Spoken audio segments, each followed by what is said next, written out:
অষ্টম শ্রেণী ক্লাস 8 বোঝাপড়া। বোঝাপড়া লিখেছেন কবিতাটি রবীন্দ্রনাথ ঠাকুর। বোঝাপড়া কবিতার প্রশ্ন উত্তর। কিছু প্রশ্ন উত্তর বলছি, লেখো।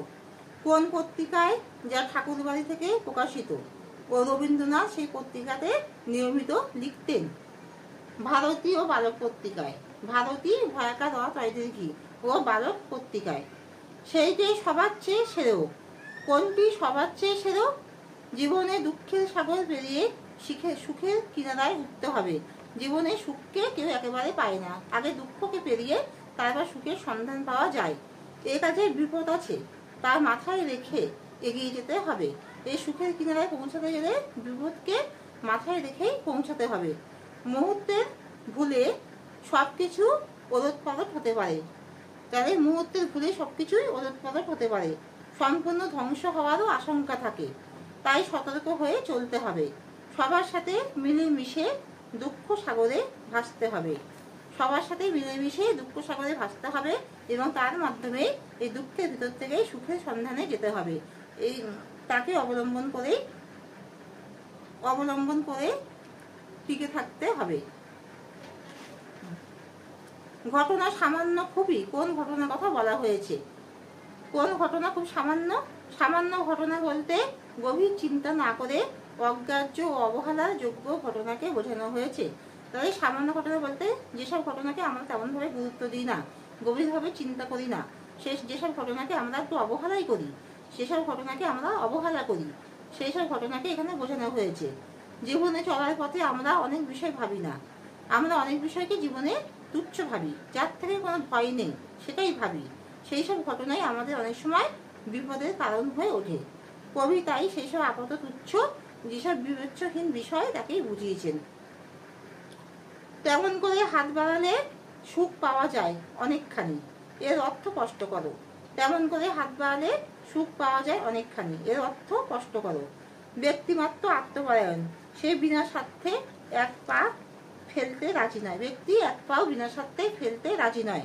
সেই ব্যক্তি যখন পরের জন্য সবকিছু বিসর্জন দিয়ে আত্মসুখ খুঁজে নেয়, তখন সে পায় ভালোর খোঁজ।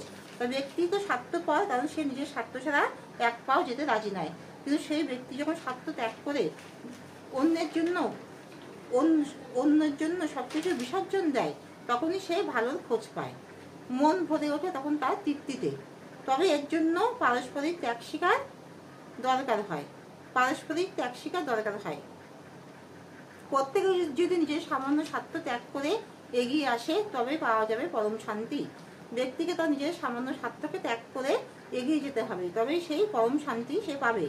অর্থাৎ স্বার্থকে দূরে ঠেলে বন্ধুত্বের হাত বাড়াতে হবে। স্বার্থকে দূরে ঠেলে সবাইকে বন্ধুত্বের চোখে দেখে বন্ধুত্বের হাত বাড়াতে হবে। বাড়ালেই জীবনের লক্ষ্যকে খুঁজে পাওয়া যাবে। বোঝাপড়া কবিতার বিষয়বস্তু লেখো। বোঝাপড়া কবিতার বিষয়বস্তু লেখো। জীবনে ভালো মন্দ যাই আসুক তাকে সত্য মনে করে সহজে গ্রহণ করতে হবে। কেউ তোমায় ভালোবাসবে, কেউ তোমায় ভালোবাসবে না, এটাই স্বাভাবিক। জীবনে কখনো একরকম ভাবে কিছু হয় না, হয় ভালো নয় মন্দ, কোনোটাই একভাবে হয় না, সবকিছুই মেশানো থাকে। ভালোর পরে মন্দ আসে, কিন্তু সেইটাকে জীবনে সহজ বলে মেনে নিতে হবে।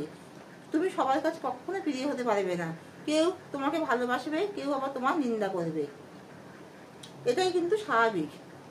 সবাই সবার জন্য নয়, সবাই কিন্তু সবার জন্য নয়। আমরা একে অন্যকে ফাঁকি দিই। সুতরাং কোনটি কার ভাগ্যে আছে, কোনটি কার ভাগ্যে আছে কেউ জানে না। কেউ আঘাত বাঁচিয়ে চলতে পারে না। সত্যকে সহজভাবে মেনে নেওয়াই ভালো। এই আঘাতকে বাঁচিয়ে কারোর পক্ষে চলা সম্ভব নয়। এই সত্যকে মেনে নিতে হবে। জীবনে বহু ঝড় ঝঞ্ঝা পেরিয়ে তবেই কিন্তু সুখ পাওয়া যায়। জীবনে বহু ঝড় ঝঞ্ঝা পেরিয়ে তবেই সুখ পাওয়া যায়। কেউ একেবারে সুখের সাগরে ভাসতে পারে না। তার জীবনেও কিছু ঝড় ঝঞ্ঝা বা দুঃখ তাকে পেরিয়ে যেতে হয়। কোথায় কিভাবে আঘাত আসে কেউ বলতে পারে না। আজকে সে সুখে আছে, কিন্তু পরে যে তার জীবনে আঘাত আসবে না সেটা কেউ বলতে পারে না। পরেও তার জীবনে আঘাত আসতে পারে, বুকের পাঁজর ভাঙতে পারে, এমন দুঃখ আসতে পারে। আকাশ বাতাস মুখর হতে পারে, তাই নিয়ে বিবাদ চলে না, তাই নিয়ে কোনো বিষাদও চলে না। বরং সমস্ত কিছু সহ্য করে টিকে থাকতে হবে, অন্যথায় বিপদ আসতে পারে। সমস্ত কিছুকে সহ্য করে মানুষকে টিকে থাকতে হবে, কারণ যে সয় সেই রয়। তাই এই সব কিছুকে সহ্য করে তাকে বেঁচে থাকতে হবে, না হলে সে বিপদের হাত থেকে তার নিস্তার নেই, তার বিপদ আসতে পারে। সামান্য ঘটনায় তখন মারাত্মক বিপদ আনতে পারে, এই সামান্য ঘটনা থেকেও মারাত্মক বিপদ আসতে পারে।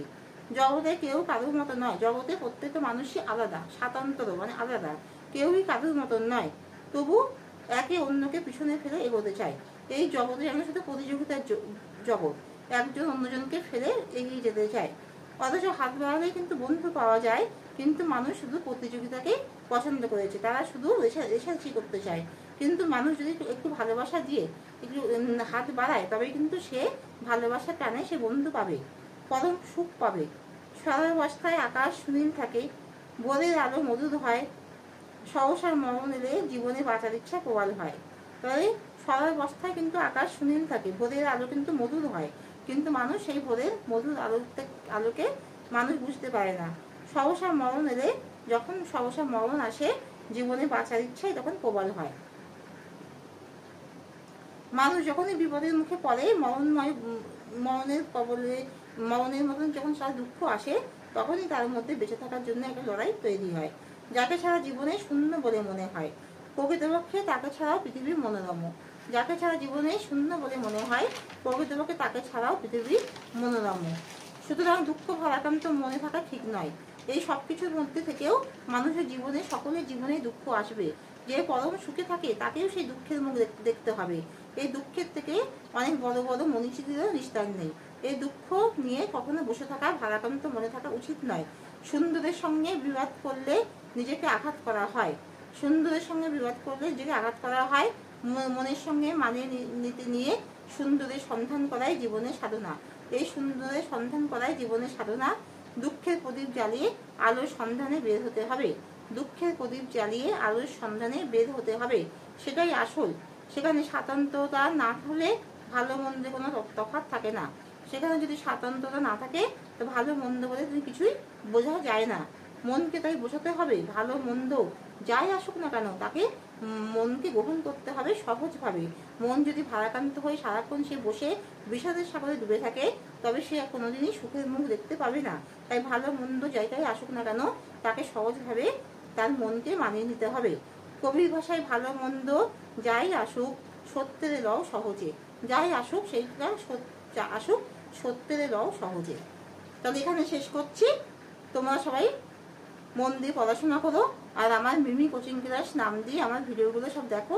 এই লিঙ্ক দিয়ে সার্চ করো, আমার ভিডিওগুলো সব দেখো, আর লাইক অ্যান্ড সাবস্ক্রাইব দাও।